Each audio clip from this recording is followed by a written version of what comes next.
안녕하세요. 시사 뉴스를 요약해주는 여자 클라입니다. 8월 마지막 주에는 어떤 이슈들이 국민적인 관심을 받았을까요? 제가 5가지 키워드를 선택해봤거든요. 지금부터 시작합니다. 네, 첫 번째는 바로 이겁니다. 아마 많은 신문, 언론에서 보셨을 텐데요. 바로 후쿠시마 원전 오염수 방류입니다. 아마 이 소식 듣고 굉장히 걱정하시는 분들 많으셨을 텐데요. 물론 이 부분을 두고 안전하다, 그렇지 않다, 이래서 양측의 갈등도 굉장히 격화하는 상황입니다. 자, 이 바로 후쿠시마 원전 어떤 건지 하나하나 좀 살펴보도록 하겠습니다. 우선 후쿠시마라는 단어가 왜 붙었을까요? 바로 2011년도 일본에는 대지진이 발생을 합니다. 그래서 이 후쿠시마에 있는 원자력 발전소에서 이 방사능 누출 사고가 발생을 하는데요. 그래서 공기 중에 이 방사능이 노출이 됩니다. 유출이 된 거죠. 근데 갑자기 왜 우리는 그러면 오염수를 얘기를 하느냐? 그때 이 대지진으로 인해서 쓰나미가 몰려왔고 이로 인해서 전기 공급이 차단이 됩니다.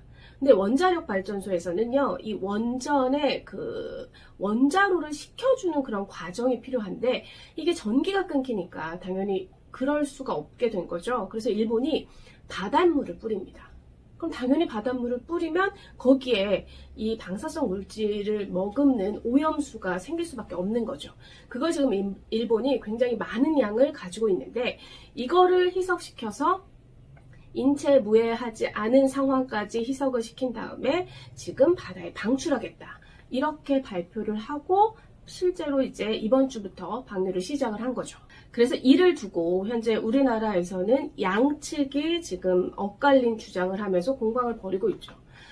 사실 제가 이 관련된 양쪽의 얘기를 들어보면 너무 극단으로 치닫기도 하고 너무 강하게 주장해서 뭐가 사실 진실인지 잘 모르겠다 싶다는 생각이 들기도 하는데요.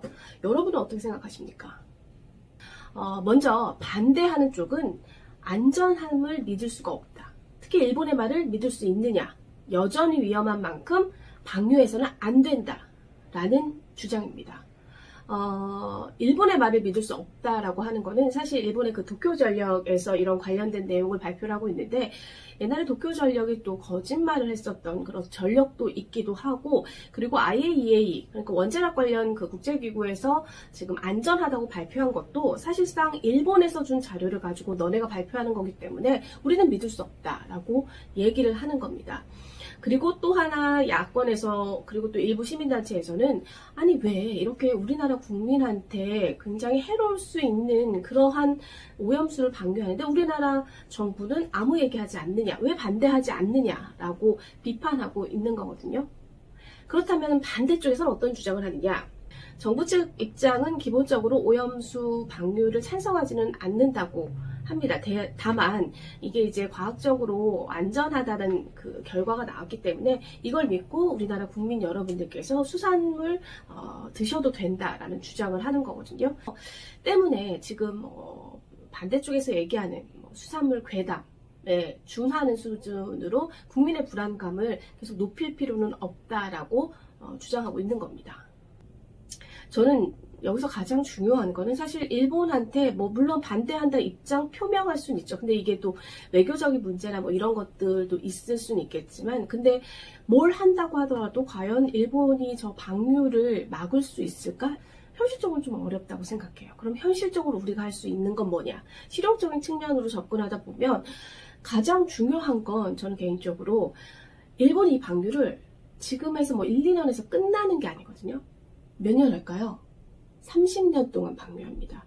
그러면 지금은 막 난리가 났고 굉장히 비판의 목소리도 나오니까 굉장히 꼼꼼하게 점검한다고 하더라도 이 30년 동안 중간중간에 혹시나 구멍이 생기는 부분이 있지 않을까. 사실 구멍 잠깐만 생겨도 우리나라 국민들에게 피해가 올 수도 있는 거잖아요. 그래서 지금 우리가 해야 할 거는 이 방류를 30년 동안 하는 데 있어서 정말 그 기준을 잘 지켜서 안전하게 방출하는지를 꼼꼼하게 살피는 게 사실 저는 가장 중요한 게 아닐까라는 생각이 듭니다.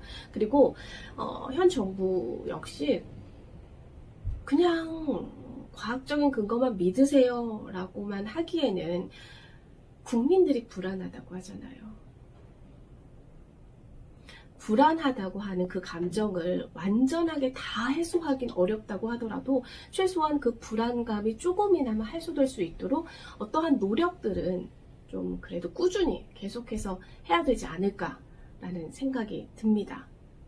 저는 또 이런 막연한 불안감을 부추기는 것도 해서는 또 안 된다고 생각해요. 그 막연한 불안감을 부추기는 게 정쟁으로 활용하기 위한 것이라면 더더욱 안 되고요.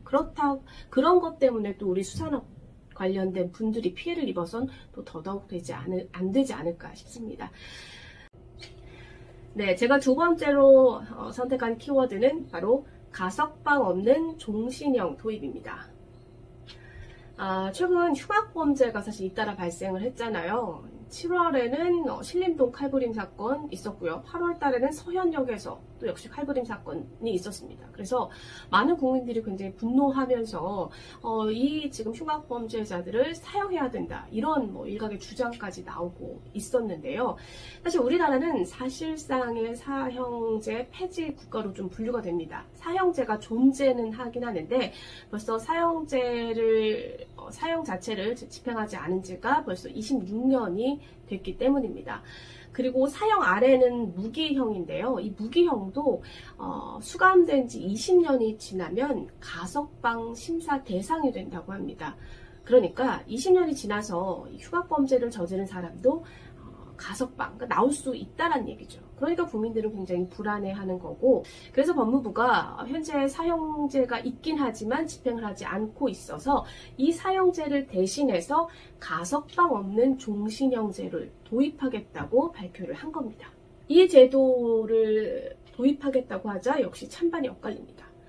과연 어떤 주장일까요? 물론 찬성하는 측 입장에서는 사실상 우리나라가 사형제가 집행되지 않고 있는 상황에서 이 흉악범죄가 잇따르고 있고 또 사이코패스 같은 범죄 같은 경우는 재범이 상당히 높다고 합니다. 그래서 이 사람들이 형을 살고 나와서 사회로 나왔을 때 국민들은 굉장히 불안할 수밖에 없다는 거죠. 그래서 사형제를 대체할 만한 그런 제도가 필요하다. 그런 입장이고요.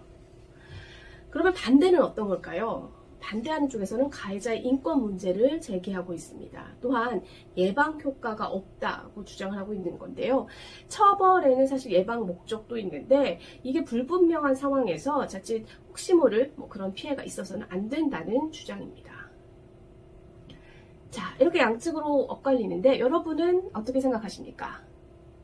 사실 지금 상황에서는 가석방 없는 종신제에 대해서 조금 지지를 보내시는 분들이 많은 거 아닌가라는 생각이 드는데요. 가해자의 인권을 얘기하기 전에 사실 흉악범죄로 목숨을 잃은 피해자가 있고 그로 인해서 고통받는 사실 주변 사람들, 가족들이 있잖아요. 이들의 인권도 또 중요하지 않을까요? 그리고 또 예방 효과보다는 그런 잘못을 저질렀으면 그에 합당한 죄값을 치르는 것도 사실 저는 굉장히 중요하다고 생각을 합니다.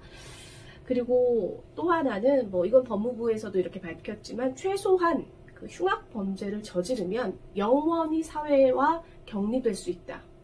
그런 게 우리 일반 국민한테도 그런 인식이 있으면 조금 더 불안감이 줄어들 수 있는 거고 범죄자들한테도 그런 인식이 좀 필요하고 심어줄 필요는 있지 않나라는 생각이 들었습니다. 현재 사형제는 헌법재판소에서 세 번째로 그 위헌 여부가 지금에 대해서 논의가 진행 중입니다.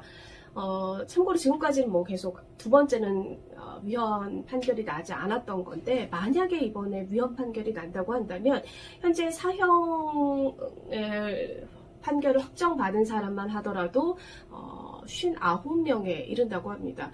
우리가 알고 있는 그 연쇄살인마들, 강호순, 유영철, 정두영 이런 사람들이 있는데 이런 사람들 사형수들이 계속 수감이 해도 되는지 여부도 만약에 이게 위헌 판결이 나면은 이런 것들도 문제가 발생할 가능성도 있다고 하는데요. 사실 흉악범죄가 계속 잇따르는 상황에서 국민적인 불안감을 조금 더 해소하는 법, 그리고 많은 사람들의 법감정이라는 게 있잖아요. 그런 흉악범죄를 제발 사회에서 격리시켜달라는 요구도 사실 있는 것이 현실이고요. 그렇다고 뭐 요구만 있다고 해서 우리가 법이라는 것을 모두 무시하고 감정으로만 판결할 수는 없는 부분도 분명히 있을 겁니다. 이 부분에 대해서는 조금 법 관련 전문가들이 잘 판단을 하겠지만 사실 가석방 없는 종신제, 사형제가 실제로 사형이 이루어지지 않는 상황 속에서는 필요한 부분도 있지 않나, 이건 개인적인 생각이었습니다.